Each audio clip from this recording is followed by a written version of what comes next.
Good morning students. आज हम करेंगे हिंदी पाठ्य पुस्तक का पाठ 3 समय का मूल्य समझो। इस पाठ में इंग्लैंड के प्रसिद्ध लेखक अर्नेस्ट के बचपन की एक घटना का उल्लेख कर समय का मूल्य समझाया गया है कि समय हमारे लिए कितना कीमती है। इसे यूं ही इधर उधर की बातों में व्यर्थ नहीं करना चाहिए। इस पाठ में हम समय की कीमत समझेंगे कि समय का क्यों अनमोल है हमारे लिए। समय बहुत ही मूल्यवान है। समय का चक्र अपनी गति से चलता रहता है। जो इस चक्र में पिछड़ जाता है उसे असफलता हाथ लगती है, बाद में पछताना व्यर्थ रहता है। अतः समय की कदर करना सीखो। इससे जीवन में अनुशासन आता है तथा सभी काम समय सीमा में सफलतापूर्वक पूरे होते हैं। कोई भी काम अगर हम करते हैं, अगर उसे समय सीमा में बांध कर किया जाए कि हमने इतने समय में इतना काम करना है, तो वो काम बहुत ही अच्छे तरीके से सफलतापूर्वक हो जाता है।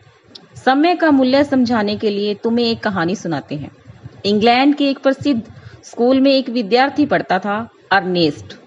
वह बहुत प्रतिभाशाली विद्यार्थी माना जाता था क्योंकि उसका मस्तिष्क बहुत तेज गति से चलता था। मस्तिष्क मतलब दिमाग, उसका दिमाग बहुत तेज चलता था। वह कक्षा में अध्यापक द्वारा बताई गई बात को बड़ी शीघ्रता से समझ लेता था। अध्यापक कोई भी बात कक्षा में उसे बताता था तो वो जल्दी से उसको समझ जाता था। उसकी रचनात्मक शक्ति भी बहुत अच्छी थी। कहानी लेखक में तो उसे दक्षता प्राप्त थी। अन्य विद्यार्थी प्रयास करके भी अर्नेस्ट जैसी कहानी नहीं लिख पाते थे। अर्नेस्ट बहुत अच्छी कहानी लिखता था, कोई भी विद्यार्थी उसके जैसी कहानी नहीं लिख पाता था। एक बार की बात है, स्कूल में कहानी लेखन प्रतियोगिता आयोजित की गई। एक कंपटीशन रखा गया स्टोरी लेखन का, कहानी लेखन का। सभी विद्यार्थियों को कहानी का विषय बताया दिया गया और उन्हें उस विषय पर कहानी लिखने के लिए 1 महीने का समय दिया गया कि 1 महीने के अंदर अंदर तुम्हें ये कहानी लिखनी है। प्रतियोगिता में भाग लेने के इच्छुक विद्यार्थी कहानी लिखने में जुट गए। इस प्रतियोगिता में अर्नेस्ट भी एक प्रतिभागी था। अर्नेस्ट ने भी इस प्रतियोगिता में भाग लिया। अधिकांश शिक्षकों और विद्यार्थियों को आशा थी यह पुरस्कार अर्नेस्ट को ही मिलेगा। अर्नेस्ट के लिए कहानी लिखना बाएं हाथ का खेल था क्योंकि अर्नेस्ट का दिमाग बहुत तेज चलता था, वह बहुत अच्छी कहानी लिख सकता था। इसलिए सबका यही मानना था कि अर्नेस्ट ही ये पुरस्कार जीतेगा। अर्नेस्ट को अपने ऊपर कुछ अधिक ही आत्मविश्वास था। उसे बहुत ज्यादा आत्मविश्वास हो गया, ओवर कॉन्फिडेंस हो गया। वह कुछ लापरवाह होता जा रहा था। उसे ज्यादा आत्मविश्वास था अपने पर, इसलिए वो लापरवाह हो गया और कहानी लेखन के बारे में उसने सोचा लिख लेंगे, अभी तो बहुत समय पड़ा है, थोड़े दिन मौज मस्ती कर लेते हैं। अर्नेस्ट इधर उधर घूमता रहा, समय बीतता जा रहा था। अन्य विद्यार्थी अपनी लिखी कहानी को काट छांट कर संवारने के काम में जुटे थे। धीरे धीरे महीने के 28 दिन बीत गए।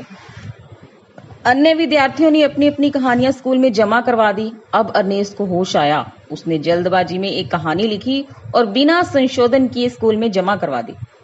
सभी कहानियों को निर्णायक मंडल ने ध्यानपूर्वक पढ़ा। एक कहानी को पुरस्कार के लिए छांट लिया गया। अगले दिन सर्वश्रेष्ठ कहानी को पुरस्कार देने की घोषणा की गई। सभी को पूरा विश्वास था कि इस बार भी प्रथम पुरस्कार अर्नेस्ट को ही मिलेगा। कई विद्यार्थी तो उसे अग्रिम बधाई दे चुके थे। सभी ये बच्चे यही सोच रहे थे कि ये जो पुरस्कार है अर्नेस्ट को ही मिलेगा और सभी उसे बधाई भी देने लगे। अगले दिन स्कूल का हाल खचाखच भरा था। सभी लोग उत्सुकता से निर्णय की घोषणा होने की प्रतीक्षा कर रहे थे। सभी रिजल्ट आने की प्रतीक्षा कर रहे थे कि क्या रिजल्ट आएगा। निर्णायक मंडल के अध्यक्ष ने सर्वश्रेष्ठ कहानी और उसके लेखक के नाम की घोषणा की। लेखक का नाम सुनकर सभी दंग रह गए। वह अर्नेस्ट नहीं था बल्कि कोई दूसरा छात्र था। उसे मंच पर बुलाया गया। यह सब देख सुनकर अर्नेस्ट को बहुत धक्का लगा। उसे लगा जैसे किसी ने उसे आसमान से गिराकर फर्श पर ला दिया। रिजल्ट को सुनकर अर्नेस्ट को बहुत बड़ा धक्का लगा और ऐसे लगा कि उसे फर्श पर पटक दिया हो। उसे अपने अपमान का अनुभव हुआ। उसकी ओर किसी ने ध्यान तक नहीं दिया। सभी विद्यार्थी विजेता छात्र को बधाई दे रहे थे तथा उसकी प्रशंसा कर रहे थे। सभी जो बच्चे थे, वो जो बच्चा जीता था पुरस्कार, उसको बधाई दे रहे थे और अर्नेस्ट की ओर कोई ध्यान भी नहीं दे रहा था। अर्नेस्ट हॉल से उठकर चुपचाप अपने घर की ओर चल दिया। उस समय उसका चेहरा पीला पड़ा हुआ था। उसकी बड़ी बहन की नजर उस पर पड़ी। उसकी बहन समझ गई कि आज इसको पुरस्कार नहीं मिला है, वह कहानी अच्छी नहीं लिख पाया।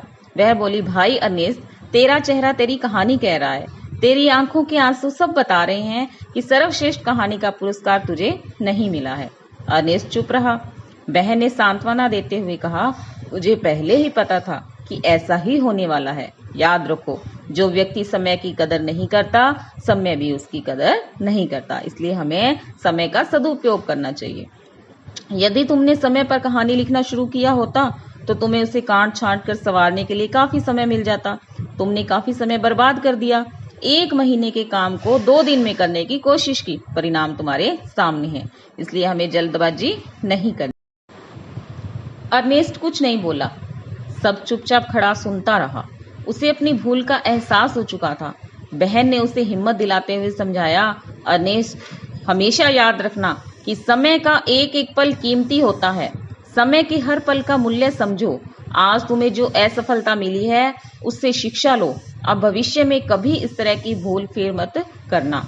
बड़ी बहन की इस सीख ने अर्नेस्ट की आंखें खोल दी। वह समय की कदर करने लगा। बच्चों, यही अर्नेस्ट आगे चलकर विश्व प्रसिद्ध लेखक बना। तब इसका नाम हुआ अर्नेस्ट हेमिंग्वे। उसे नोबेल पुरस्कार से सम्मानित किया गया। यह पुरस्कार विश्व का सबसे बड़ा और प्रतिष्ठित पुरस्कार है। तो इस कहानी से हमें यह शिक्षा मिलती है कि हमें समय को व्यर्थ नहीं गंवाना चाहिए, समय की कदर करनी चाहिए, समय को ध्यान में रखते हुए कार्य करना चाहिए।